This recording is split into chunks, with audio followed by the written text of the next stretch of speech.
안녕하세요. 베스트셀러 함께 읽기입니다. 한강 작가의 노벨 문학상 수상을 기념해 한강 특집으로 꾸미고 있는데요. 오늘은 그 두 번째 시간 소년이 온다입니다. 노벨 문학상은 사실 한 작품에 주는 상이 아니라 작가와 그 작가의 작품 전체에 주는 상인데요.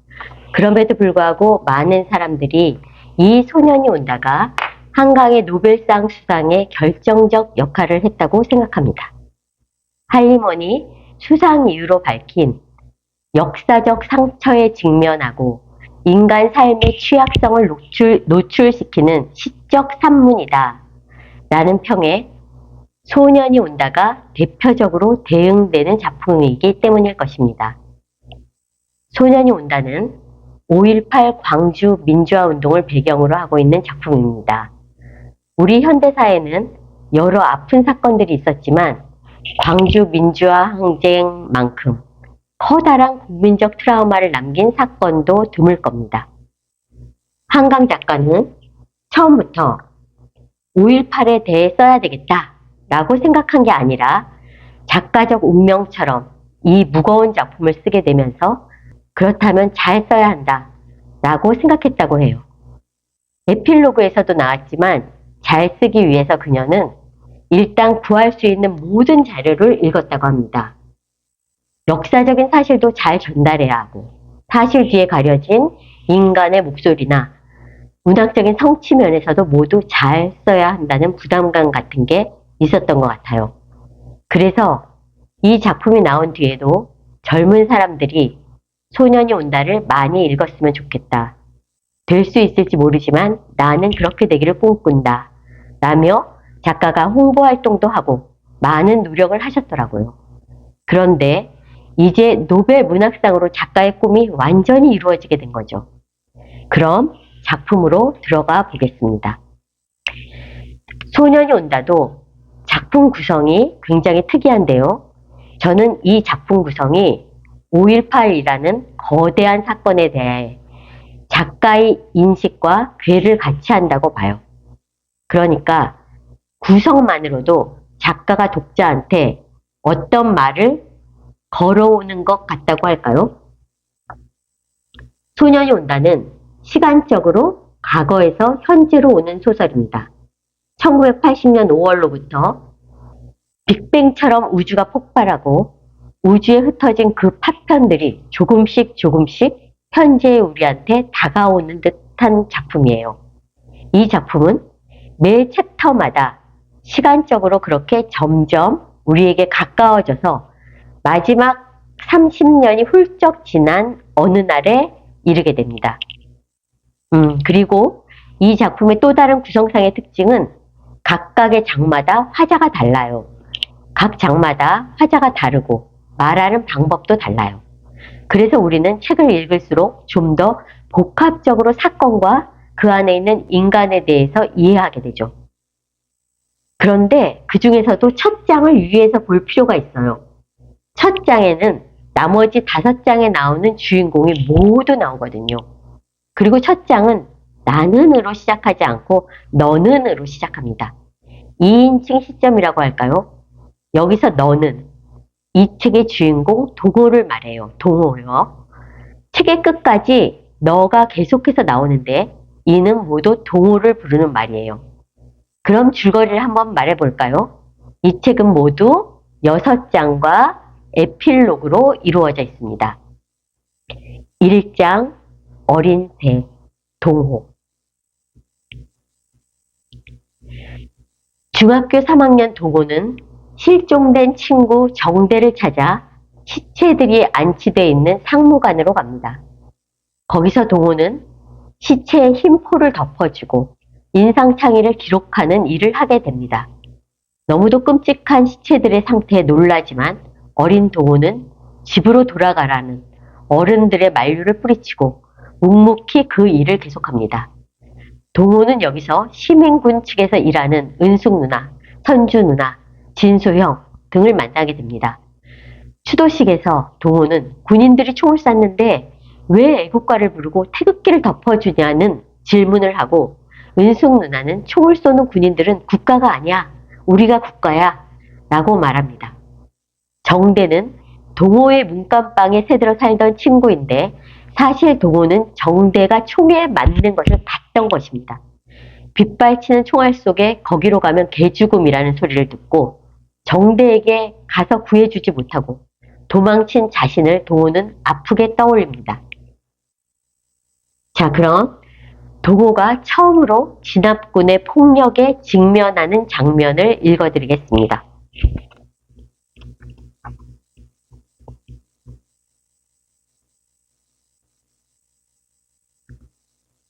신혼부부로 보이는 성경과 찬송가 책을 손에 든 양복 입은 남자와 감색 원피스 차림의 여자가 맞은편에서 걸어오고 있었다. 날카로운 고함 소리가 몇 차례 위쪽 도로에서 들리더니 총을 메고 곤봉을 쥔 군인 셋이 언덕배기를 타고 내려와 그 젊은 부부를 둘러쌌다. 누군가를 뒤쫓아 잘못 내려온 것 같았다. 무슨 일입니까? 지금 저흰 교회에. 양복 입은 남자의 말이 채 끝나기 전에 사람의 팔이 어떤 것인지 너는 보았다. 사람의 손, 사람의 허리, 사람의 다리가 어떤 일을 할 수 있는지 보았다. 살려주시오. 헐떡이며 남자가 외쳤다. 경련하던 남자의 발이 잠잠해질 때까지 그들은 멈추지 않고 곤봉을 내리쳤다. 곁에서 쉬지 않고 비명을 지르다 머리채를 잡힌 여자가 어떻게 되었는지 너는 모른다. 덜덜 턱을 떨며 천변 언덕을 기어올라 거리로, 더 낯선 광경이 펼쳐지고 있는 거리로 들어섰기 때문이다. 다음은 2장 검은 숨 정대. 정대는 이미 죽었습니다. 정대의 시체는 다른 시신들과 함께 열십자로 겹겹이 포개져 군인들에 의해 어딘가로 옮겨집니다. 시체들의 탑 속에서 정대의 혼은 다른 혼들과 말을 하고 싶지만 대화는 불가능합니다. 정대의 혼은 끊임없이 누가 나를 쐈지? 왜 나를 죽였지? 하는 의문에 골몰합니다. 그러다가 정대는 누이와 있었던, 동호와 있었던 소중한 날들을 기억하며 그 두려운 밤들을 보냅니다. 그러던 어느 날 군인들은 그 시체탑에 불을 지르고 몸이 없어지자 혼들은 비명을 지르며 하늘로 날아갑니다. 비로소 몸으로부터 자유로워진 정대의 영혼이 날아오르려는 찰나 정대는 느낍니다. 그 순간 바로 동호가 죽었다는 것을. 그러면 시체탑 속에서 정대의 혼이 생각에 골몰하는 장면을 읽어드리겠습니다. 썩어가는 내 옆구리를 생각해. 거길 관통한 총알을 생각해. 처음엔 차디찬 몽둥이 같았던 그것. 순식간에 뱃속을 휘젓는 불덩어리가 된 그것. 그게 반대편 옆구리에 만들어 놓은 내 모든 따뜻한 피를 흘러나가게 한 구멍을 생각해. 그걸 쏘아보낸 총구를 생각해. 차디찬 방아쇠를 생각해. 그걸 당긴 따뜻한 손가락을 생각해. 나를 주둔한 눈을 생각해. 쏘라고 명령한 사람의 눈을 생각해. 여기까지가 2장입니다. 3장 7개의 뺨 은숙.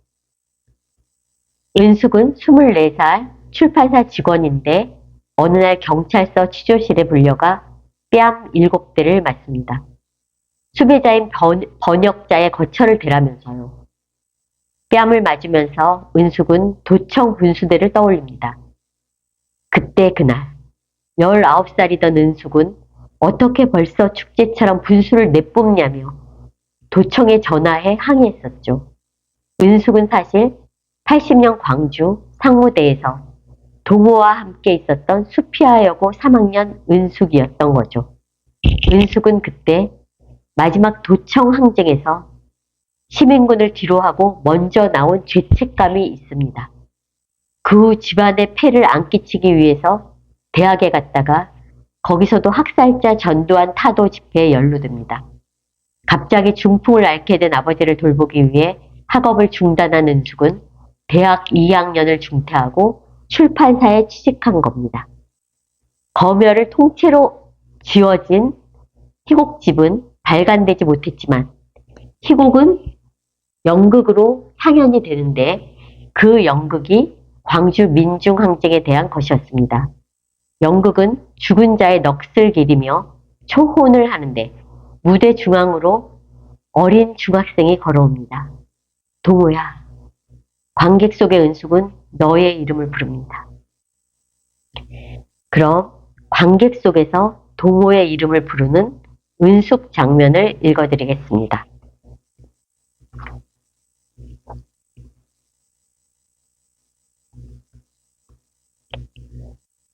동호야, 그녀는 아랫입술을 안쪽을 악문다. 색색의 만장들이 일제히 무대 천장에서 내려오는 것을 본다. 무대 아래 네발 짐승처럼 모여있던 배우들이 벼랑간 꼿꼿이 허리를 편다. 노파가 걸음을 멈춘다. 업힌 아이처럼 바싹 붙어 걷던 소년이 객석을 향해 몸을 돌린다.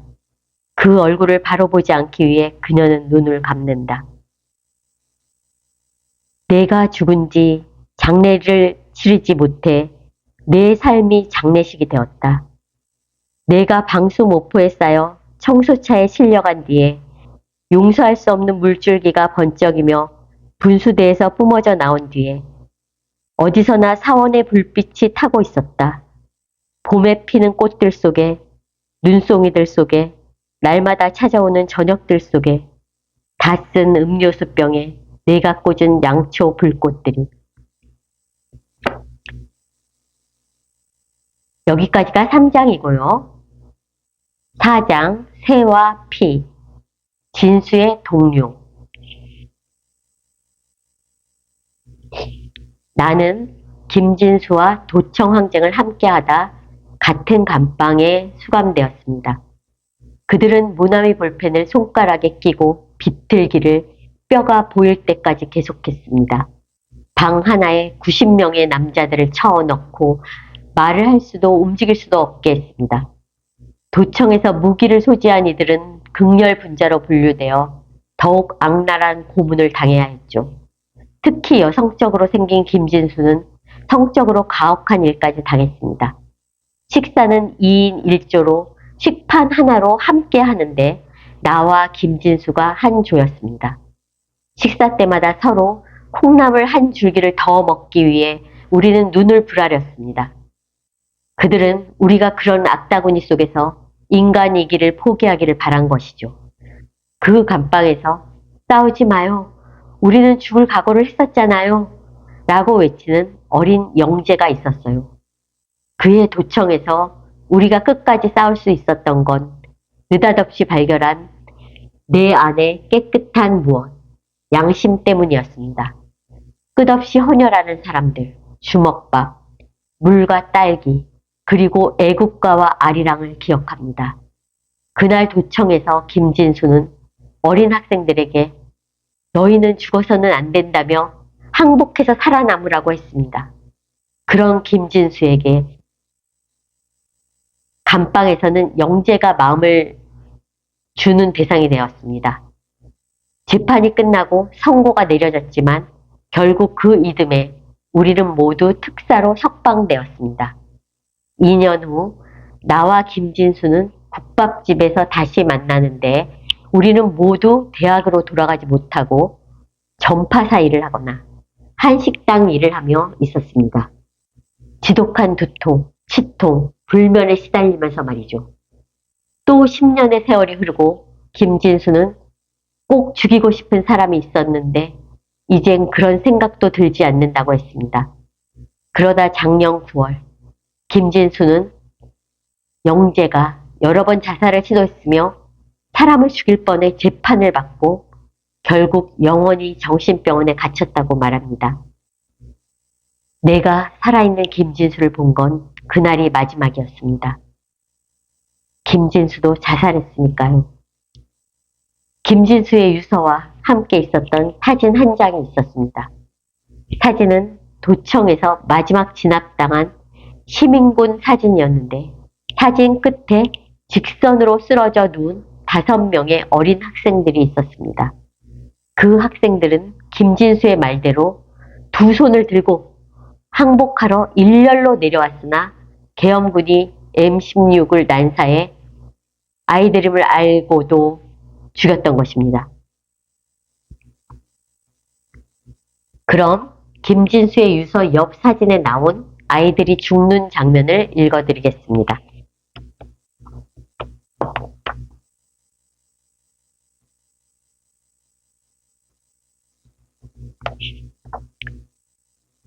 다섯 명의 어린 학생들이 2층에서 두 손을 들고 내려온 것은 그때였습니다. 계엄군이 대낮같이 조명탄을 밝히며 기관총을 난사하기 시작했을 때 내가 소회의실 캐비넷에 숨으라고 명령했던 4명의 고등학생과 소파에서 김진수와 짧은 실랑이를 벌였던 중학생이었습니다. 더 이상 총소리가 들리지 않자 그들은 김진수의 말대로 무기를 버리고 항복하러 내려온 것이었습니다. 저 새끼들 봐라. 김진수의 등을 밟고 있던 장교가 여전히 흥분한 채 소리쳤습니다. 18 빨갱이들. 항복이다 이거냐? 목숨은 아깝다 이거냐? 한 발을 여전히 김진수의 등에 올린 채 그는 M16을 들어 조준했습니다. 망설이지 않고 학생들에게 총을 갈겼습니다. 나도 모르게 고개를 들어 그의 얼굴을 봤습니다. 18, 존나 영화 같지 않냐? 치열이 고른 이를 드러내며 그가 부하들을 향해 말했습니다. 아시겠습니까? 그러니까 이 사진에서 이 아이들이 나란히 누워있는 건 이렇게 가지런히 옮겨 놓은 게 아닙니다. 한 줄로 아이들이 걸어오고 있었던 겁니다. 우리가 시킨 대로 두 팔을 들고 줄을 맞춰 걸어오고 있었던 겁니다.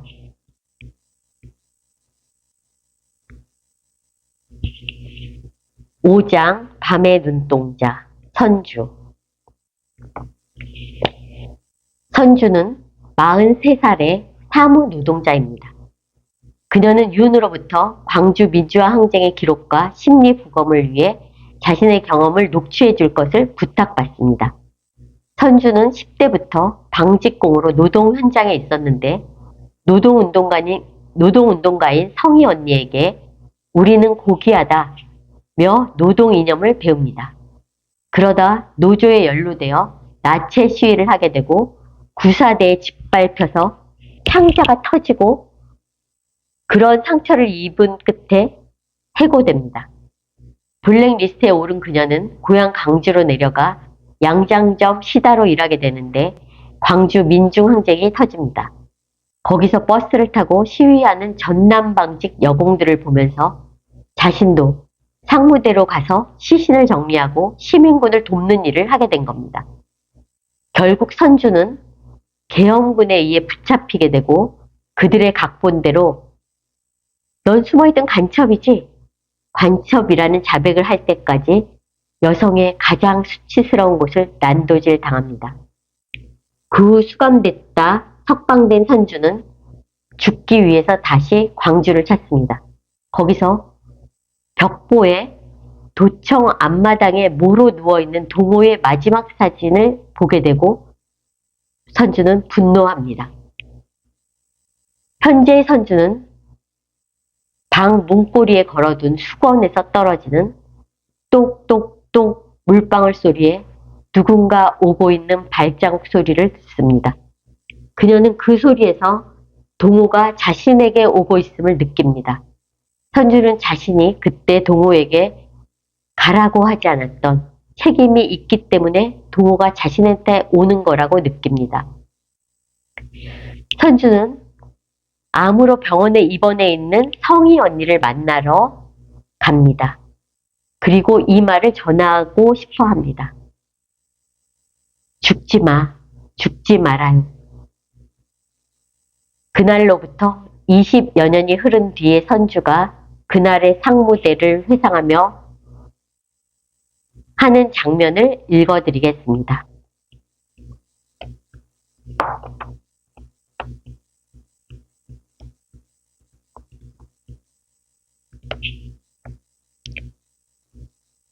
오래전 동호와 은숙이 조그만 소리로 나누던 대화를 당신은 기억한다. 왜 태극기로 시신을 감싸느냐고, 애국가는 왜 부르는 거냐고 동호는 물었다. 은숙이 어떻게 대답했는지는 기억나지 않는다. 지금이라면 당신은 어떻게 대답할까? 태극기로, 고작 그걸로 감싸보려던 거야. 우린 도륙된 고깃덩어리들이 아니어야 하니까. 필사적으로 묵념을 하고 애국가를 부른 거야. 그 여름으로부터 20여 년이 흘렀다. 씨를 말려야 할 빨갱이 연놈들. 그들이 욕설을 뱉으며 당신의 몸에 물을 끼얹던 순간을 등지고 여기까지 왔다. 그 여름 이전으로 돌아갈 길은 끊어졌다. 학살 이전, 고문 이전의 세계로 돌아갈 방법은 없다.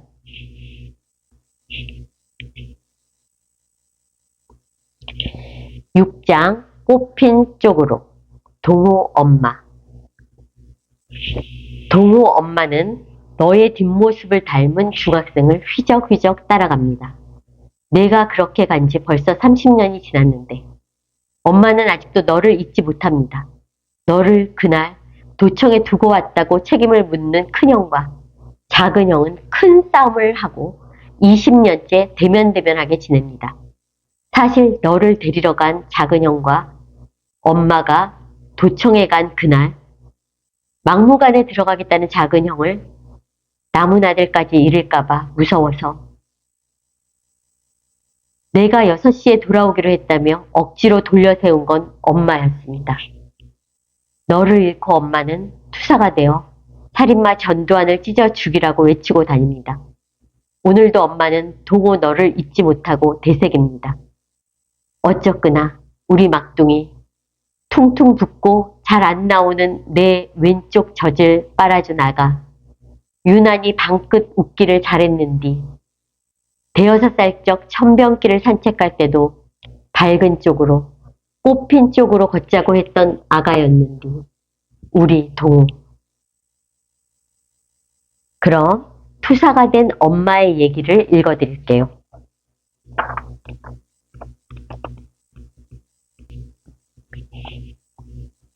맞아, 내가 무슨 죄를 지었단가. 날개가 달린 것 같이 형사들 책상 위를 공중공중 건너갔다이. 벽에 걸린 살인자 사진을 끌어내렸다이. 밟아 부순 게 발에 유리가 박혔다이. 눈물이 흐르는지도 피가 튀는지도 몰랐다이. 발에서 피가 솟은 게 형사들이 나를 병원으로 싣고 가더라야. 너희 아버지가 연락받고 응급실로 왔어야 의사하고 간호사가 내 발바닥을 갈라서 유리 조각을 뽑고 붕대를 감는 뒤 내가 너희 아버지한테 부탁했다이. 집에 좀 댕겨오소. 어젯밤에 만들어 놓고 안 가져온 현수막 하나가 농 속에 있소. 그날 해질녘에 너희 아버지 어깨를 짚고 절름절름 옥상에 올라갔다이. 난간에 기대서서 현수막을 길게 내리고 소리 질렀다이. 내 아들을 살려내라. 살인마 전두환을 찢어 죽이자. 정수리까지 피가 뜨거워지게 소리 질렀다이. 경찰들이 비상계단으로 올라올 때까지 나를 들쳐매고서 입원실 침대에 던져놓을 때까지 그렇게 소리 질렀다이. 마지막으로 에필로그입니다. 에필로그는 작가의 이야기입니다. 실제 한강 작가가 겪었던 일도 있고 동호의 이야기와 얽힌 부분은 허구적인 사실도 존재합니다. 작가는 어린 시절 집안 어른들의 비밀스러운 말과 충격적인 5.18 사진첩으로 광주 민중항쟁에 대해 알게 됩니다. 동훈의 집은 작가가 먼저 살던 집이며 동훈은 작가 아버지의 제자로 설정되어 있습니다. 광주 민중항쟁에 대한 글을 쓰기로 한 작가는 광주로 내려갑니다. 너무 늦었지만 이제라도 왔으니 항쟁이 일어났던 모든 곳을 찾고 구할 수 있는 모든 자료를 찾아 읽습니다.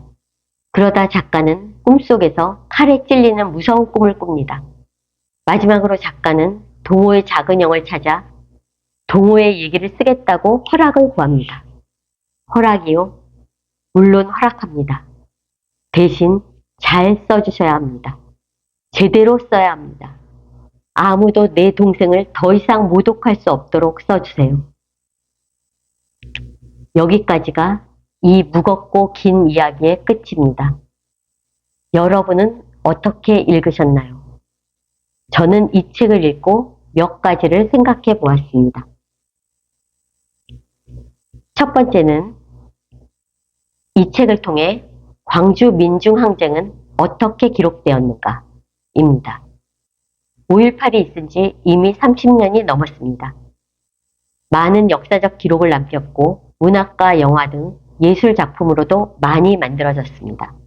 하지만 저는 이 한강의 소년이 온다를 통해 광주 민중항쟁의 역사적 기록이 비로소 커다란 매듭 하나를 지었다고 생각합니다. 존재하는 모든 자료를 읽어야 한다는 작가의 성실함이, 쓰려면 제대로 써야 한다는 책임감이, 그들의 아픔을 온몸으로 느끼고 견뎌낸 작가의 감수성이 이 위대한 작품을 우리에게 전해준 것이죠. 그래도 이 작품은 픽션임에도 솜털 하나하나까지 느껴질 만큼 사실적입니다. 동호의 실제 모델인 문지학 열사가 있고 소설의 사건도 모두 사실에 기반하고 있습니다. 그러나 이 책이 뛰어난 점은 5.18을 사건의 기록으로서만이 아니라 좀 더 묵직한 질문을 독자가 작품에 빠져서 스스로 하게 한다는 것이죠. 어떻게 이런 일이 일어날 수 있지? 그들은 왜 총을 들었지? 그런데도 왜 쏘지 못했지? 죽을 줄 알면서도 왜 나오지 않았지? 인간이 어떻게 이렇게 잔인할 수가 있지? 살아남은 사람은 어떠한 고통을 겪고 있지? 내가 형이라면, 내가 어머니라면. 이 많은 질문들이 자연스럽게 책을 읽으면서 나오게 되는 것은 각 장마다 저마다의 처지와 시간이 다른 다인칭의 서술자가 배치되어서 우리에게 다양하고 속 깊은 이야기를 들려주기 때문이기도 합니다. 한강 작가는 소년이 온다를 젊은 사람들이 많이 읽고 이 책이 80년 광주로 가는 첫 관문이기를 바란다고 했습니다. 여러분도 한번 이 아픈 기억 속으로 들어가 보시죠. 두 번째로 이 작품은 인간은 어떤 존재인가? 라는 물음을 끊임없이 제기하고 있다는 점입니다. 한강 작가가 5.18 사진집을 보고 품었던 첫 번째 의문도 이거라고 합니다. 인간은 어떤 존재인가? 한편에서는 계엄군이 무자비한 총질로 처참한 모습이 된 시체들이 널려 있는데 한편에서는 그 살벌한 상황에도 헌혈을 하겠다고 끝없이 긴 줄을 서고 김밥이며 떡이며 물을 바리바리 시민군에게 전하는 그런 모습들이 대비된 것이죠. 도대체 인간이란 어떤 존재길래 저토록 잔인할 수도 저토록 숭고할 수도 있는 것인가? 이런 질문들은 마지막 도청 항쟁에서의 시민들의 모습 속에서 그려집니다. 내일이면 계엄군이 도청을 토벌하러 올 것이고 그러면 우리는 모두 죽는다는 것을 압니다. 그럼에도 죽기를 각오하고 남은 사람들이 있습니다. 그들은 왜 그랬을까요? 어떻게 그럴 수 있었을까요? 이 책은 그걸 양심이라고 표현합니다. 그 부분을 조금 읽어드릴게요.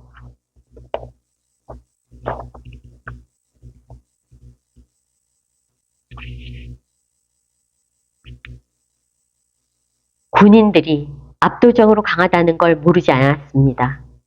다만 이상한 건 그들의 힘만큼이나 강렬한 무엇인가가 나를 압도하고 있었다는 겁니다. 양심, 그래요 양심. 세상에서 제일 무서운 게 그겁니다. 군인들이 쏘아 죽인 사람들의 시신을 리어카에 실어 앞세우고 수십만의 사람들과 함께 총구 앞에 섰던 날, 느닷없이 발견한 내 안의 깨끗한 무엇에 나는 놀랐습니다. 더 이상 두렵지 않다는 느낌, 지금 죽어도 좋다는 느낌, 수십만 사람들의 피가 모여 거대한 혈관을 이룬 것 같았던 생생한 느낌을 기억합니다. 그 혈관에 흐르며 고동치는 세상에서 가장 거대하고 숭고한 심장의 맥박을 나는 느꼈습니다. 감히 내가 그것의 일부가 되었다고 느꼈습니다.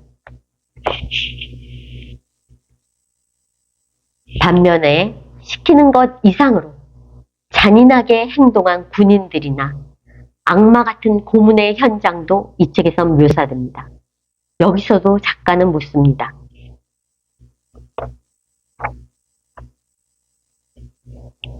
그러니까 인간은 근본적으로 잔인한 존재인 것입니까? 우리들은 단지 보편적인 경험을 한 것뿐입니까? 우리는 존엄하다는 착각 속에 살고 있을 뿐 언제든 아무것도 아닌 것, 벌레, 짐승, 고름과 진물의 덩어리로 변할 수 있는 겁니까? 굴욕당하고 훼손되고 살해되는 것, 그것이 역사 속에서 증명된 인간의 본질입니까?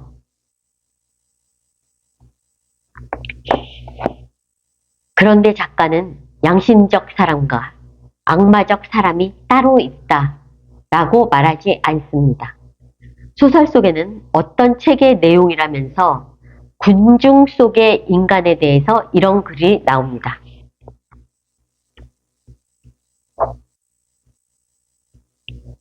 군중의 도덕성을 좌우하는 결정적 요인이 무엇인지는 아직 밝혀지지 않았다. 흥미로운 사실은 군중을 이루는 개개인의 도덕적 수준과 별개로 특정한 윤리적 파동이 현장에서 발생한다는 것이다. 어떤 군중은 상점의 약탈과 살인, 강간을 서슴지 않으며 어떤 군중은 개인이었다면 다다르기 어려웠을 이타성과 용기를 획득한다. 후자의 개인들이 특별히 숭고했다기보다는 인간이 근본적으로 지닌 숭고함이 군중의 힘을 빌려 발현된 것이며 전자의 개인들이 특별히 야만적이었던 것이 아니라 인간의 근원적인 야만이 군중의 힘을 빌려 극대화된 것이라고 저자는 말한다. 그 다음 문단은 검열 때문에 온전히 책에 실리지 못했다. 그렇다면 우리에게 남는 질문은 이것이다. 인간은 무엇인가? 인간이 무엇이지 않기 위해 우리는 무엇을 해야 하는가? 자, 여러분은 어떤 인간이기 위해 또는 어떤 인간이지 않기 위해 무엇을 하시겠습니까? 일단 오늘은 이 책을 읽으세요. 30여 년 전 그날의 소년이 당신에게로 올 것입니다. 오거든 가만히 안아주세요. 여기까지입니다. 감사합니다.